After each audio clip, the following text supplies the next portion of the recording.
Finally, after a long wait, solo leveling episode 2 is here. Finally वो time आ ही चुका है जहां पर हमने मोस्ट आइकॉनिक माहवा पैनल वर्शिप द गॉड को एनिमेट होते हुए देखा। और ये सेकंड एपिसोड तो पूरा का पूरा 10 आउट ऑफ 10 था। और इस सेकंड एपिसोड के एनिमेशन भाई एपिसोड 1 से भी बहुत ज्यादा बढ़िया थे। सेकंड एपिसोड के अंदर ब्रूटलिटी, डेथ और एक एक करके हर एक बंदे का डेथ जो दिखाया गया ना, वो तो एकदम फ्रिकिंग कूल और ऑसम। और A1 पिक्चर्स ने जो यहाँ पर एनिमेशन का काम किया है ना, इनके लिए तो एक सल्यूट तो बनता ही है। और इनके यहाँ एनिमेशन और बैकग्राउंड म्यूजिक के तुम जितनी तारीफ करो उतनी कम है। मगर फिर भी हम एपिसोड 2 को थोड़ा एक्सप्लेन करते हैं।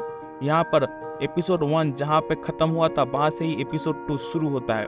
और यहाँ पर दिखाया जाता है कि डंजन के अंदर पूरा दंगल मचा हुआ और जो बड़ा वाला स्टैचू है वो हर एक बंदे के ऊपर अटैक कर रहा है। इसके बाद ही हमें दिखाया जाता है कि हमारा पार्टी लीडर किम, उसका एक हाथ खो चुका है पहले अटैक के दौरान ही। और फिर वो उस मॉन्स्टर स्टैचू को देख के वो सोच में पड़ जाता है कि ये वाला मॉन्स्टर ए ग्रेड का है या फिर उससे भी ज्यादा एस ग्रेड का। और इस दंगल के दौरान किसी को जब समझ में नहीं आता कि वो लोग क्या करे कि इस मॉन्स्टर से बच जाए, तभी हमारा MC संग जिन वू वो समझ जाता है कि इस डंजन के कुछ अपने रूल्स है।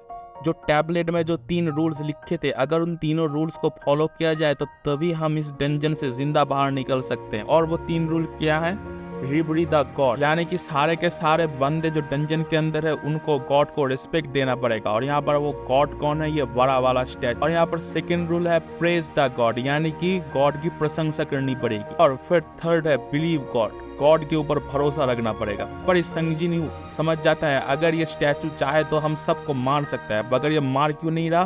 तुम ये 3 रूल फॉलो करोगे तो फिर तुम ना मारे जाओगे, इसीलिए ये डंजन तुम्हें मान नहीं रहा। इसीलिए वो सभी फर्स्ट रूल को पहले फॉलो करते हैं, प्रेज द गॉड।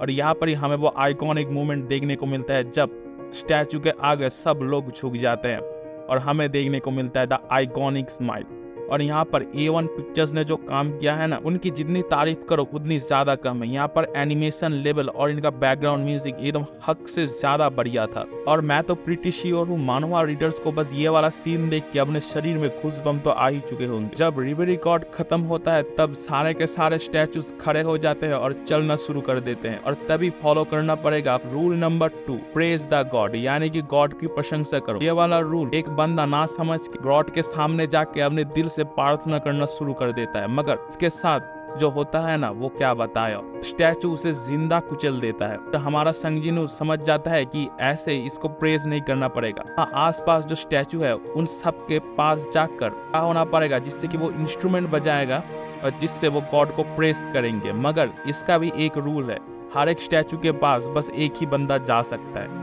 और यहाँ पर देखने को मिलता है हमारे मेन कैरेक्टर का स्ट्रगल। वो स्ट्रगल देख के ना दिल में दर्द होता है, कितने ज्यादा स्ट्रगल करके वो फिर एक स्टैचू के सामने पहुंच तो जाता है, मगर खेल के दौरान उसका एक पैर काट जाता है और बहुत सारे बंदों की डेथ। और जब रूल नंबर 2 प्रेज गॉड खत्म होता है तब टाइम आ जाता है rule number 3 believe in God.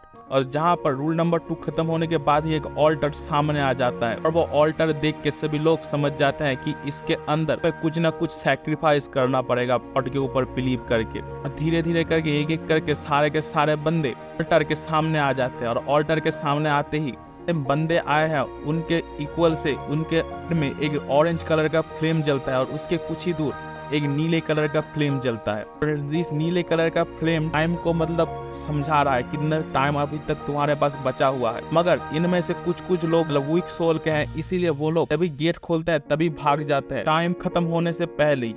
संग जिन वू सबको समझा रहा था कि अगर वो रुक जाए तो वो सारे के सारे बच जाएंगे, मगर संग जिन वू की बात कोई ना सुनता। लोग टाइम खत्म होने से पहले ही वो गेट से भाग जाते हैं। तो यहाँ पर ही दिखाया जाता है हमारे संग जिन वू का स्ट्रगल, यानी कि अब वो ही अकेला सफर करने वाला था। संग जिन वू को भी पता था कि वो जिंदा यहाँ से बाहर नहीं जा पाएगा, इसीलिए वो सोच रहा था कि वो जाते वक्त एक मॉन्स्टर को तो मार के ही जाए। इसीलिए वो अकेला पूरे सारे के सारे स्टैचूज के अगेंस्ट अटैक करता है। और यहाँ पर संग जिन वू के साथ जो ब्रूटलिटी दिखाया जाता है ना, उसके बारे में और क्या ही बात करें।